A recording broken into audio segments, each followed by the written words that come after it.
Hello everyone, welcome to my channel. Current is updated. This is Sujit Kumar. Friends, daily current affairs के इस session video में आज है 20 जून 2025। Friends, आज की वीडियो में देखेंगे बहुत सारे इंपॉर्टेंट करंट अफेयर जो कि आपके आगामी एग्जाम के लिए बहुत ज़्यादा ही इंपॉर्टेंट रहने वाले हैं। तो फ्रेंड्स, पहली बार आप मेरे इस यूट्यूब चैनल पर आए हैं तो चैनल सब्सक्राइब कर लें। वीडियो अच्छी लगे तो उसे शेयर करें, लाइक्स करें। चलिए देखते हैं आज का लेक्चर, स्टार्ट करते हैं। तो आज का पहला क्वेश्चन है, ऑपरेशन सिंधु के तहत पहला निकासी अभियान कब हुआ है? When did the first evacuation under Operation Sindhu take place? Their option is 16 June 2025, 18 June 2025 या 20 जून 2025 या फिर 22 जून 2025। जो आपका राइट आंसर हो जाएगा वो हो जाएगा 18 जून 2025। इस दिन ये जो ऑपरेशन सिंधु तो पहला निकासी अभियान शुरू हुआ है। इससे एक्सप्लेनेशन देख लेते हैं। यह मिशन 18 जून को भारत सरकार द्वारा शुरू किया गया था। This mission was launched by the Indian government on 18 जून। और 110 भारतीय छात्रों को ईरान से सुरक्षित निकाला गया। 110 Indian student were safely evacuated from Iran. यह निकासी ऑपरेशन उर्मिया विश्वविद्यालय के छात्रों पर केंद्रित था और ये छात्र 18 जून को दिल्ली पहुंचे। This student arrived in 18 June Delhi. Next question, air India crash box air India crash की ब्लैक बॉक्स जांच कहाँ होगी? ये जो आप सभी को पता है कि ये जो हम लोग के गुजरात अहमदाबाद में जो प्लेन क्रैश हुआ है उसमें जो हवाई जहाज होता है एक ब्लैक बॉक्स रखा होता है जिसमें कि वो मतलब ज़्यादा टेम्परेचर पे भी और ज़्यादा आग भी उसको नहीं जला सकता है, ताकि उस वो हर चीज़ रिकॉर्ड होता है कि वो क्या बोलते हैं, वो क्रैश होने से पहले उसमें क्या क्या एक्टिविटियाँ हुई। इससे पता चल सकता है कि ये जो हमारा प्लेन क्रैश हुआ उसका रीज़न क्या हो सकता है। वो उसकी जांच कहाँ पर होगी? है विदेश में ही, भारत में उड़ान भवन नई दिल्ली या फिर भारत विदेशी दोनों में या निजी संस्था के द्वारा। आपका राइट आंसर हो जाएगा भारत में उड़ान भवन नई दिल्ली में होगा। एक्सप्लेनेशन देख रहे हैं। ब्लैक बॉक्स की जांच भारत में होगी, यह सरकार ने स्पष्ट किया है। The government confirm the black box will be analysis in India. नई लैब उड़ान भवन दिल्ली में स्थापित की गई है। जरूरत पड़ने पर विदेश तकनीक सहायता ली जा सकती है। प्रारंभिक रिपोर्ट 30 दिन के अंदर में ही जारी होगा। नेक्स्ट क्वेश्चन देखते हैं, गोरखपुर लिंक एक्सप्रेसवे का उद्घाटन कब हुआ? When was a Gorakhpur link expressway inaugurated? तो ये आपके ऑप्शन है 19 जून 2025, 20 जून 2025, 22 जून 2025 या 25 जून 2025। तो आपका जो राइट आंसर हो जाएगा वो हो जाएगा 20 जून 20 जून 2025 हो जाएगा। एक्सप्लेनेशन देख लेते हैं। 20 जून को उत्तर प्रदेश के मुख्यमंत्री ने एक्सप्रेसवे का उद्घाटन किया। यह ईस्ट यूपी के राज्य के अन्य हिस्सों में से जुड़ेगा। बेहतर यातायात व्यापार के एक्सप्रेसवे महत्वपूर्ण है। एक्सप्रेसवे राज्य इंफ्रास्ट्रक्चर का हिस्सा होता है। नेक्स्ट क्वेश्चन देखते हैं, नागपुर में 20 जून को कौन सी अंडर 15 स्पर्धा शुरू हुई है? Which under 15 sport championship started in Nagpur on 20 June? तो आपके ऑप्शन हो जाएंगे फुटबॉल, रेसलिंग एंड जैसे कुश्ती या फिर एथलीट्स या फिर बैडमिंटन। राइट आंसर हो जाएगा रेसलिंग, कुश्ती। नागपुर में पहले अंडर अंडर 15 नेशनल कुश्ती चैंपियनशिप हुई। तो under 15 national wrestling champion was held in Nagpur the first time. Over 1200 players from 25 states participated. राज्य के 1200 से ज़्यादा खिलाड़ी शामिल हुए। विजेताओं का चयन एशियन चैंपियनशिप के लिए होगा। यह कार्यक्रम 20 से 22 जून तक चला गया। Next question, Bharat England test series कब शुरू हुई? तो आपके ऑप्शन है when did the Indian versus England test series? तो आपका राइट आंसर जो होगा वो 20 जून 2025 से। ये test series is part of the world championship. पहला मैच है हेंडिगले लीडर्स में हुआ। इस सीरीज में कुल 5 टेस्ट मैच होंगे। टीम इंडिया में ऋषभ पंत की वापसी में चर्चा रही है। नेक्स्ट क्वेश्चन देखते हैं कि ऑपरेशन सिंधु किस देश में भारतीयों को निकालने के लिए शुरू किया गया है?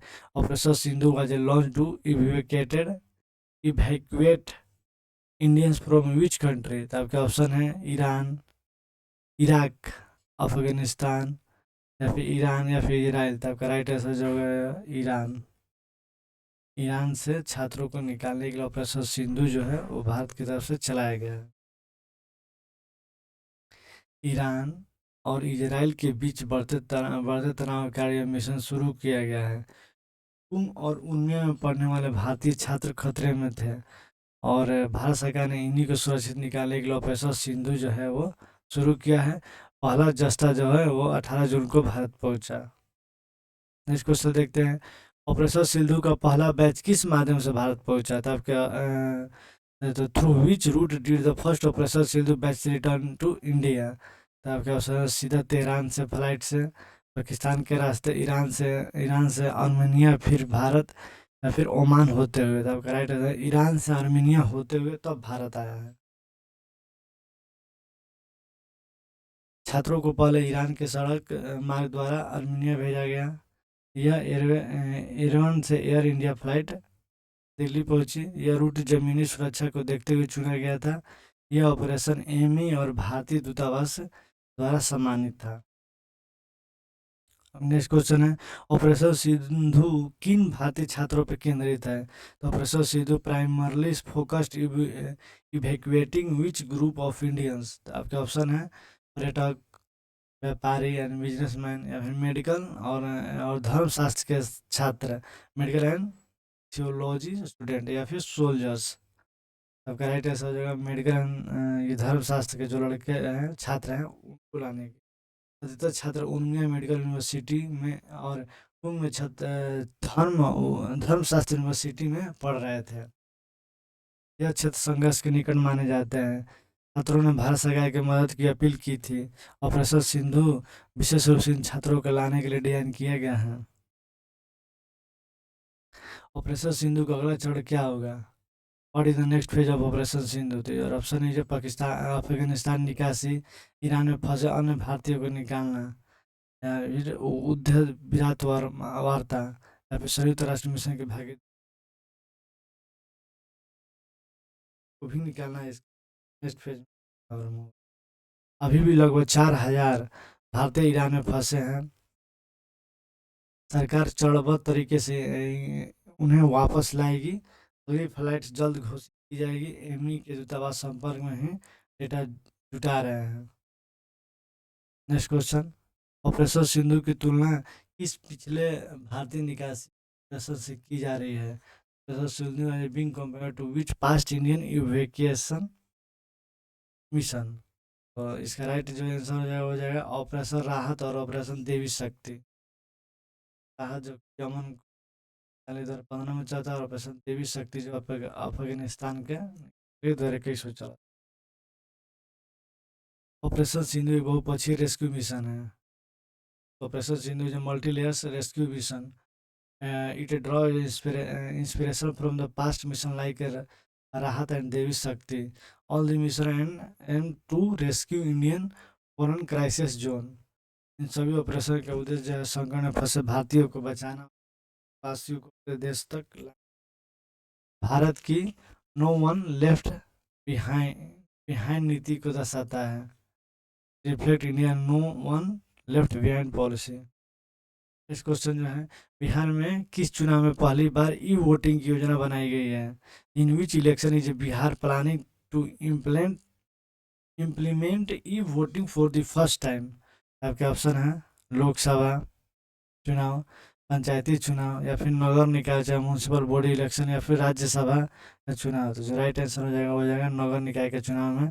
ये पहली बार ऐसा होगा कि जो बिहार में ई वोटिंग की व्यवस्था की जा रही है। बिहार सरकार ने आगामी नगर निकाय चुनाव में ई वोटिंग को ऑनलाइन की योजना बनाई है। इसका उद्देश्य शहरी क्षेत्र में अधिक मतदान लाना है, खासकर युवा प्रवासियों के ध्यान में रखते हुए। इस तकनीकी को भारत निर्वाचन आयोग, election commission of India, state election commission की अनुमति के बाद ही लागू किया जाएगा। यह भारत में पहली बार होगा जब बिना बूथ के मोबाइल से मतदान अनुमति दी जाएगी, और सुरक्षा के लिए ओटीपी व फेस रिकग्निशन रिकॉग्निशन तकनीक लागू की जाएगी। ये जो मेनली ये जो क्या क्या चुनाव होगा उसमें ये यहाँ पे जो बुजुर्ग हैं जो बाहर नहीं जाते